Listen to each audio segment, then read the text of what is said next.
Hi friends, Andhra Pradesh ముఖ్యమంత్రి వర్యులు August 15 నుండి మహిళలకు ఉచిత బస్సు ప్రయాణం పథకాన్ని ప్రారంభించనున్నారు. సో ఆ పథకానికి సంబంధించినటువంటి రివ్యూ మీటింగ్లో ఆంధ్రప్రదేశ్ ముఖ్యమంత్రి వర్యులు అధికారులకు కొన్ని సూచనలు అయితే చేయడం జరిగింది. ఎలాంటి ఇబ్బంది తలెత్తకుండా ఆక్యుపెన్సీకి తగినట్టుగా బస్సులు నడపాలని చెప్పేసి పేర్కొన్నారు ముఖ్యమంత్రి వర్యులు నారా చంద్రబాబు నాయుడు గారు. సో ఈ పథకంలో భాగంగా అత్యధిక మొత్తంలో ఎలక్ట్రిక్ బస్సులను నడపాలని చెప్పేసి కూడా ముఖ్యమంత్రి వర్యులు పేర్కొనడం అయితే జరిగింది. సో ఈ ఉచిత బస్సు పథకంలో భాగంగా మహిళలు ఒక జిల్లాలో ఎక్కడ ప్రయాణించినా కూడా ఉచితంగా అయితే ప్రయాణించవచ్చు. సో ప్లీజ్ సబ్స్క్రైబ్ చేయండి.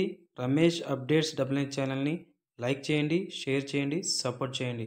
Thank you so much.